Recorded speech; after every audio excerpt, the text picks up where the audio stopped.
Baki, déjà merci de nous accueillir aujourd'hui. Avec plaisir, avec Strasbourg, plaisir. on est chez toi. C'est ça. Bon Baki, je veux que tu me dises d'abord c'est quoi toi ton rapport au foot? Moi, mon rapport au foot, je dirais, c'est très personnel. Je peux pas vraiment dire que je regarde le foot, etc. Ok, Moi, je suis plus un mec qui jouait quand il était plus jeune, tu d'accord. vois, sur des cities, sur des terrains même comme ça, tu vois, on jouait, on faisait des Ok. gros matchs et tout. Ok. Mais c'était plus ouais, un amusement pour moi, le D'accord. foot, tu vois. Et c'était quoi toi ton rôle sur le terrain? T'aimais faire quoi? Moi, j'étais vraiment le mec dribbleur un peu. Ok, Dribbleur, hein. On dirait pas, mais vraiment, je suis technique là-dedans. d'accord. Et juste après, là où j'étais un peu moins bon, c'était pour les tirs, pour marquer. Ok. Mais ouais, moi j'étais plus dribbleur, etc.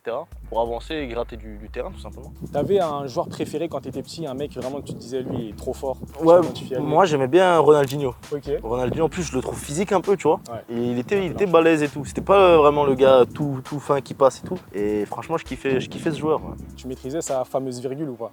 Sa virgule, non, mais roulette.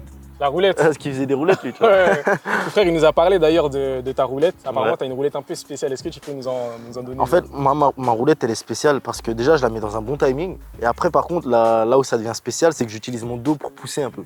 D'accord. Ça veut dire que le mec qui veut juste prendre comme ça, bah, il se retrouve à se faire pousser. Ok. Et du coup, je T'as passe. toujours eu ce truc où tu utilisais ton physique, tu poussais Ouais, un peu les gens. et bah, tout. même en MMA, j'utilise mon physique, tu vois. Ouais. Et du coup, au foot, pareil, quoi. Toi, il y a un club que tu supportes un peu ou pas du tout? Alors, je regarde pas trop le foot, comme je t'ai dit, mais je crois que mon petit frère, il supporte le Real. Mhm. Donc, Par je affiliation, supporte, tu exactement. supportes aussi. Exactement. Le soutien familial. Exactement. Est-ce que tu peux nous parler d'ailleurs de ton frère? Ouais, mon petit frère, c'est un footballeur, du coup. Ouais. Il joue en Mais, Suisse, c'est ça? Mais il joue en Suisse, ouais. Et moi, mon petit frère, vraiment, il a un niveau exceptionnel. Comme je l'ai toujours dit, c'est lui le crack de la famille, c'est pas moi, tu vois. D'ailleurs, il avait partagé une photo sur Twitter qui était Ouais. archi marrante où il disait que c'était toi qui avais tout mangé, qui avais mangé tous les plats quand vous étiez petit. Exactement. Parce que lui, comparé à toi, il est assez maigre. Non, lui, c'était le gars, tu vois. Là, dans ma famille, mes parents, ils le forçaient à manger. Ok. Et moi, j'étais celui qui me mangeait bien, quoi.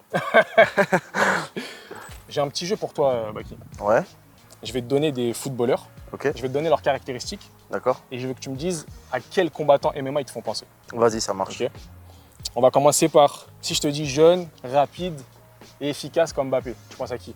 En fait, déjà, je sais pas si tu connais, dans le MMA, il y a un gars qui s'appelle Saladin Parnasse. Bien sûr. Et il a un surnom, on l'appelle le Kylian Mbappé du MMA. Qui d'autre va prendre cette place-là que Saladin Parnasse? C'est vrai. Elle lui revient totalement. C'est vrai. Si je te dis grand, puissant et efficace comme Haaland, tu penses à qui? Alex Pereira, Ok. il a vraiment cette caractéristique-là. On dirait vraiment qu'il est dur, tu vois. Ouais. Et surtout, en plus d'être dur, il est vraiment très technique. Là, on a vraiment un mec qui met des setups en place, etc. pour placer ses meilleurs coups. Ouais, moi, je vois bien Alex Pereira. Alex Pereira. Ouais. Ok. Si je te dis grand, technique et précis comme Pogba. Peut-être John Jones, peut-être. John Jones, c'est vraiment la technique, le vice, tu vois. Coup dans le genou, les oblique kicks, comme on dit. T'as déjà utilisé ce genre de coups Ouais, toi, un moi, peu j'aime bien. vicieux, t'aimes bien? J'aime bien, j'aime bien. Mais Ok. après, j'essaie de les introduire petit à petit dans mon jeu. Ça veut dire que je les ai pas encore sortis en combat. Parce qu'en fait, vu que j'enchaîne les combats, je peux pas vraiment sortir les nouveaux trucs que je travaille. Ouais. Mais s'il y a une séquence où je combats pas pendant quelques mois, on va sûrement me revoir avec des techniques qui viennent d'ailleurs, quoi. Des techniques interdites. Exactement. Si je te dis élégant, technique, tu penses à qui? Cyril Gane. Ok. Ouais, Cyril Gane, c'est quand tu regardes, tu te dis ah c'est classe, c'est beau gosse. C'est quoi ton rapport avec Cyril Gane justement? Cyril Gane, il est dans mon club. le On même s'entraîne au même endroit et tout. C'est actuellement le Français qui a fait le plus gros parcours, je dirais. Ok. Si je te dis charbonneur complet comme Antoine Griezmann, quelqu'un qui est partout dans tous les domaines, qui est bon un peu partout. Charbonneur complet, Mhm. Georges Saint-Pierre. Ce serait Georges Saint-Pierre. Complet, charbonneur, état d'esprit vaillant et tout. Donc, Ok. Si je te dis agressif, finisseur, charismatique, quelqu'un qui impose comme Ibrahimovic. Chimaev. En plus, ils se ressemblent un peu, tu vois, Ouais, c'est morphologie grand et tout. Ils se connaissent en plus. Ouais, ils se connaissent en plus, c'est des amis et tout. Ouais, je dirais Khamzat Chimaev. Ok. Ça, c'est mon objet, ça. Ça c'est ton objet. Ça, c'est mon objet. Maintenant on va parler des MMA. Let's go. Parlons des MMA. Bon Baki, j'aimerais que tu me parles déjà du dernier combat, ton actualité, comment tu l'as vécu. C'est quelque chose de magnifique à vivre, je pense, parce que c'était le plus gros combat que la France elle a connu. J'ai fait un super camp d'entraînement, j'ai géré mon poids à la perfection et tout. Et après, alhamdoulilah, on a pu remporter la victoire. On n'a pas remporté la victoire comme on voulait, mais on a remporté la victoire, tu vois. C'était quoi ta stratégie? Alors moi, ma stratégie, c'était tout de suite de prendre le premier round. Sur ça, il n'y avait pas débat, parce que Cédric Doumbé, c'est là où il est le plus dangereux. Donc on voulait prendre le premier round avec beaucoup de lutte, et d'ailleurs c'est ce qui s'est passé. Le deuxième round, c'était une phase où on était beaucoup plus en striking. Je ne sais pas si tu as vu, j'ai essayé quand même 2-3 fois d'emmener au sol. C'était quand même dans la stratégie, si je pouvais avoir une emmenée au sol assez gratuite, je la prenais. Mais franchement, il s'est bien réadapté, et c'était un round beaucoup plus disputé. Et après, au troisième, le troisième round, il faut savoir, dans le monde du MMA, c'est toujours la personne qui est plus dans la partie préhension qui gagne. En tout cas, très souvent, donc la partie lutte, souvent c'est le lutteur qui va gagner le troisième round. Parce que le boxeur, souvent, ben, il a déjà utilisé de ses meilleures techniques pour mettre KO, et s'il n'a pas réussi dans les 2 premiers rounds, c'est très rare qu'il y arrive au troisième, sauf sur une surprise, tu vois. Alors que le lutteur, lui, quand il va tenir quelque chose sur le troisième round, par exemple une jambe, ou qu'il va réussir à attraper son adversaire, le fait qu'il sache qu'il n'y a pas de quatrième round, le mec il va donner sa vie. Et moi j'étais parti pour tout donner sur ce round-là, tu vois. Après il y a eu l'écharde, et tu connais la suite. Donc toi, honnêtement, tu penses que tu aurais gagné si le combat il était allé jusqu'au bout? Franchement, je vais pas te mentir, il y a quelque chose d'intime entre les deux combattants, quelque chose que les gens dans le public ne voient pas. Et ce truc-là, c'est de savoir qui est en train de gagner. Et moi, je peux t'assurer que je savais que j'étais en train de gagner. Et Cédric, bien sûr, il le dira pas, mais je pense qu'il savait qu'il était en train de perdre, tu vois. Ah, il le ressentait aussi, tu Bien penses? sûr, mais bien sûr. Ok. Tu nous parles aussi de quelque chose de particulier que tu as bien suggéré, c'est la pression. J'ai vu un peu 2-3 interviews de toi où tu parlais de certaines choses comme le stoïcisme, la visualisation. C'est beaucoup de termes que tu appliques toi dans ton mental, dans ta préparation mentale. Est-ce que tu peux nous en parler? Alors, le stoïcisme, déjà, ça, c'est carrément une philosophie, tu vois. Et la visualisation, moi, je trouve, honnêtement, je l'ai beaucoup fait ce truc, tu vois, sur mes précédents combats surtout. Mais je trouve que c'est un peu surcoté. Parce que la visualisation, t'as beau te visualiser autant de fois que tu veux ce qui va se passer, etc. C'est bien. Mais ça te fera toujours un truc parce que tu n'arriveras jamais à visualiser exactement comment ça va se passer. Parce que tu peux pas savoir en avance, tu vois. Et moi, je trouve, le truc qui m'a vraiment aidé, c'est l'acceptation. On arrive à l'événement, on se dit, écoute, là, le PFL, leur superstar, c'est Cédric. Ils vont être là, leur but, ça va être de faire en sorte qu'on perde, tu vois. Du coup, il y avait la commentatrice, elle criait « Baki, t'es mort, machin, machin ».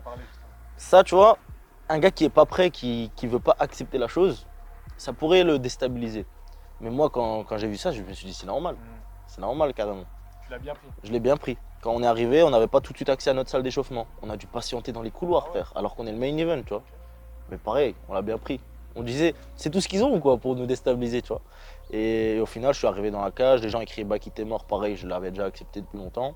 Et franchement, je vais pas te mentir, j'ai même eu encore moins de pression que pour mes précédents combats, alors qu'il y avait 5 fois plus de monde, tu vois. Moi, j'ai envie de savoir quelque chose, c'est quand tu t'apprêtes à faire la ligne pour aller dans le ring, dans l'octogone, qu'est-ce qui se passe dans ta tête? Parce qu'à ce moment-là, tu es tout seul, tout le monde te regarde, il y a des caméras braquées sur toi, les lumières, les flashs. Dans ta tête, il se passe quoi? Qu'est-ce que tu te dis? Personnellement, à ce moment-là, je me dis même pas quelque chose de particulier.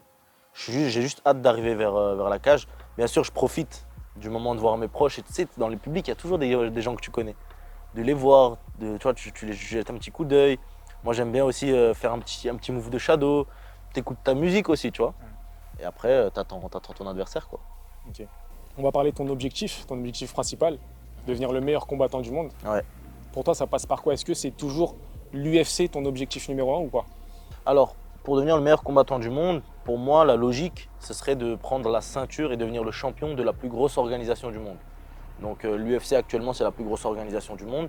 Après, si avec le temps, en progressant dans ma carrière, je vois que c'est une autre organisation qui fournit les meilleurs combattants, forcément, mon objectif, il va s'adapter. C'est pas une question de qu'est-ce qui paye le mieux. Pour moi, c'est vraiment un objectif d'abord. Le niveau d'abord. C'est ça, c'est vraiment un objectif, comme je l'ai dit dans d'autres interviews, même si c'était gratuit, je le ferais. Parce que là, ça, c'est vraiment un but que j'ai depuis petit. Et l'argent, c'est vraiment qu'un bonus pour moi. D'où te vient cet objectif-là? Quand tu étais petit, comment tu te dis je veux devenir le mec le plus fort du monde à la bagarre? Franchement, je sais pas. C'est un truc, je l'ai depuis petit, ce truc. C'était des films que tu regardais en particulier? Il y avait un... Je pense que c'est plus un matrixage, tu vois. Ok. Quand on était petit, tu sais, nous, pour arriver en France, on est passé par l'Allemagne. Tu sais, on a fait vraiment tout un trajet depuis la Tchétchénie. Ouais. Et moi et mes grands frères, c'était vraiment... Bon, mes grands frères, ils étaient beaucoup plus grands déjà. Ouais. Mais moi, du coup, vraiment, les premiers souvenirs que j'ai de ma vie, c'était toujours, il y avait un truc avec la bagarre, quoi. Ok. tu sens que c'est le point central de ta vie. Exactement. D'accord. En tout cas, on te le souhaite, d'être le Merci meilleur beaucoup. combattant du monde. Merci beaucoup. Imagine-toi là, combat pour prendre le titre. UFC, PFL, peu importe. C'est quoi ton combat de rêve? Ce serait contre qui? Un mec, tu te dis, je l'ai battu, je suis heureux. Un gars qui a jamais perdu, un gars que les gens ils disent, je sais pas, il est imbattable. Tu vois, un gars qui fait rêver, quoi, tout simplement. Celui qui a réussi à avoir cette image, c'est John Jones, il l'a toujours. Khabib, il a aussi réussi à avoir cette image. Mais il est parti malheureusement. Ouais, il est parti et c'est vraiment ce genre de combattant, quoi. J'aimerais qu'on fasse un petit jeu. On va créer le combattant ultime. Par exemple, je veux dire, si tu devais prendre le striking de tel combattant, tu prendrais qui? Ok. T'as compris? Donc si tu devais prendre le niveau de striking d'un combattant, tu prendrais lequel? Alors, si je devais prendre le niveau de striking d'un combattant, en tout cas dans le MMA, moi je prendrais bien celui de Pereira ou de Adesanya. Ok. Le niveau de lutte, Le niveau de lutte, je prends celui de Khamzat sans hésiter, direct.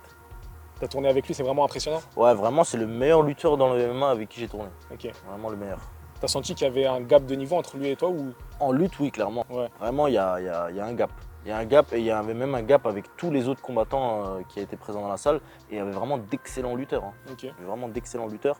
Et vraiment, il a super bien adapté sa lutte au MMA. Parce qu'en fait, un lutteur pur, quand il arrive dans le MMA, il n'est pas si bon que ça en lutte. Tu vois. C'est vraiment, il faut l'adapter, quoi. Et franchement, il l'a bien fait. Ok. La puissance, La puissance, qui d'autre que Monsieur Francis Ngannou hein. le trash talk, Le trash talk, Conor McGregor à son prime, c'était quelque chose. tu c'était quelque chose. Mm. Incroyable. Le côté acrobatique d'un combattant. vois. Ouais, Anderson Silva en vrai. Anderson Parce que Silva. Anderson Silva, c'était vraiment le combattant qui était acrobatique, mais dans l'efficacité.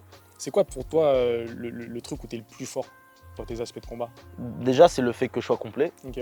Moi, vraiment, plus le combat passe, plus j'arrive à m'adapter et prendre l'avantage. Genre, souvent, je gagne le premier round, mais même si je devais le perdre, parce qu'il y avait un truc que je comprends pas chez mon adversaire, je suis vraiment ce genre de mec qui peut revenir au deuxième, troisième et gagner, quoi. Ok. J'ai une petite vidéo à te montrer. We didn't get touched, but still left juice. It wasn't from us. Il joue bien, en fait. Hein. Il joue bien. Ouais, vraiment. Il joue bien. Je sais pas si tu es au courant, mais Khabib, quand il a terminé sa carrière, Mm. il s'est engagé dans un club russe en Détroit. Ok. Du coup, il était footballeur professionnel, on peut le dire. C'est tu une vois. dinguerie. C'est un truc de C'est ouf. une dinguerie. Mais là, même de ce qu'il fait, ça se voit, il est impliqué. Il est Genre, il technique, joue hein. pas pour jouer, tu vois. Ah non, non, il est sérieux, il joue avec sérieux et tout. Ah, vraiment. Est-ce que toi, des fois, tu penses à l'après-carrière? Parce que la carrière d'un combattant, c'est comme la carrière d'un footballeur, ça s'arrête assez tôt. Est-ce que tu sais ce que tu vas faire après ou pas? L'après-carrière, ce sera une vraie après-carrière, quoi. Détente et profiter de ma famille, mes proches, rester concentré dans ma religion aussi. Mhm. Parce que tout ça, c'est les trucs qui sont vraiment importants. Tu vois, le combat, c'est quelque chose, j'ai dédié ma vie à ça. Mais au final, en vrai de vrai, c'est pas le truc important dans ma vie, tu vois. C'est le truc, c'est un objectif que j'ai, mais tu vois, il y a des choses, il y a un classement quand même, tu vois ce que je veux dire. Et c'est pas dans le top 3, c'est pas dans le top 4, quoi. On vient de voir ce que valait Khabib en foot. Mhm. Là, j'ai envie de voir ce que toi, tu vaux. Bah, on va voir ça tout de suite, hein. On y va? Let's Tu go. m'as parlé de roulette tout à l'heure. Tu vas voir ça. On y va, c'est parti.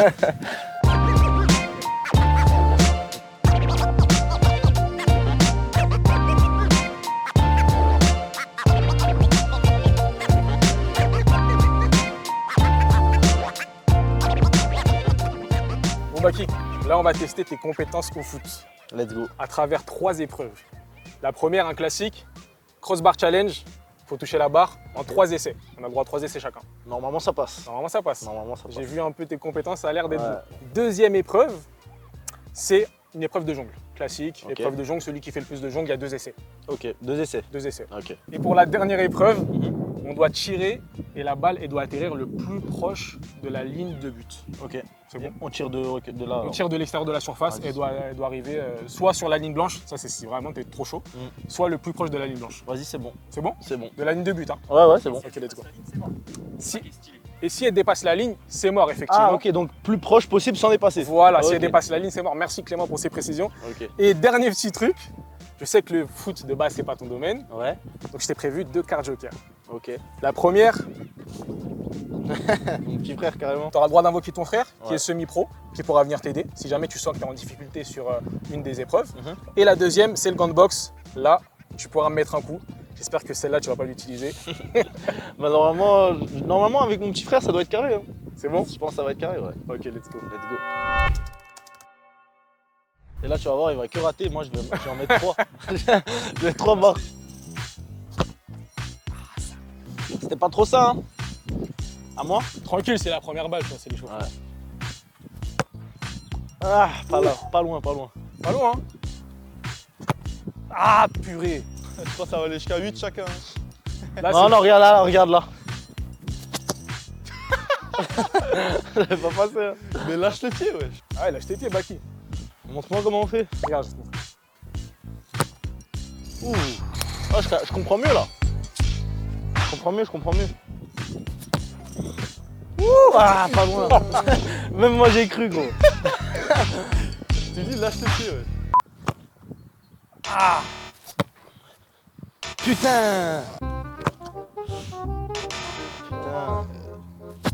Ah, laisse tomber.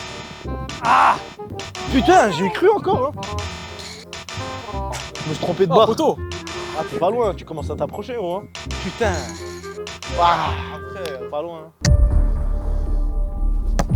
Enfin. Ah, ça y est, les gars. 1-0 du coup pour Baki. Ouais.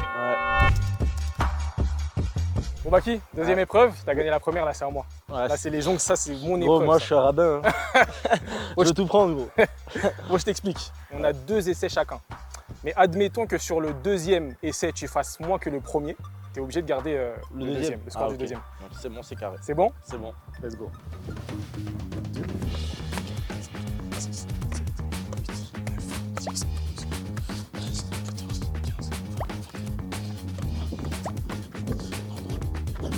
40. Ah. J'ai gagné, les gars, j'ai gagné. Je dirais, tu fais pas 41. Hein? Je dirais, tu vas pas faire 41. Si, il y a moyen. Je pense que ça va faire moins de 41, il va devoir m'invoquer. Il veut C'est que pour rentrer. gagner, hein. C'est ce qu'il doit faire. Oh, tu t'ennuies ou c'est comment? Vas-y.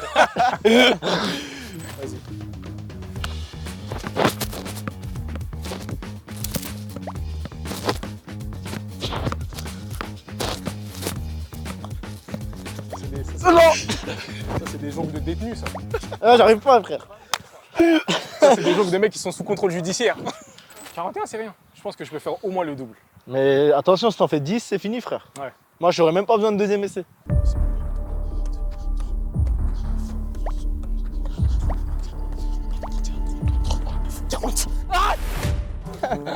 Et il a fait comme avant.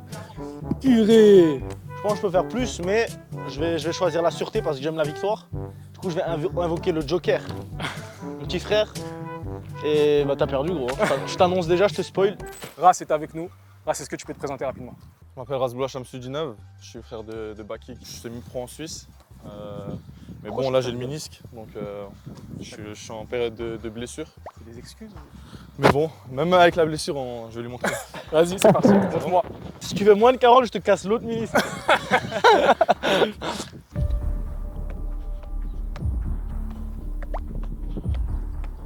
Je peux faire illimité si jamais.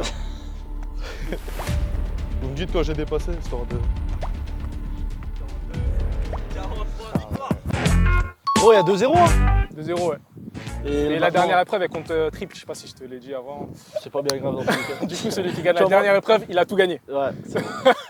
Dernière épreuve, il a tout gagné, c'est bon. T'es sûr de gagner alors? Ouais, je suis sûr de gagner. Parce que Moi, ça me le va. truc, tu vois, c'est que si on l'a fait compter double et que tu gagnes, Ouais. bah, on sera sur un égalité. Et vas-y, C'est c'est vrai. éclaté égalité. C'est vrai. Donc, on va dire triple.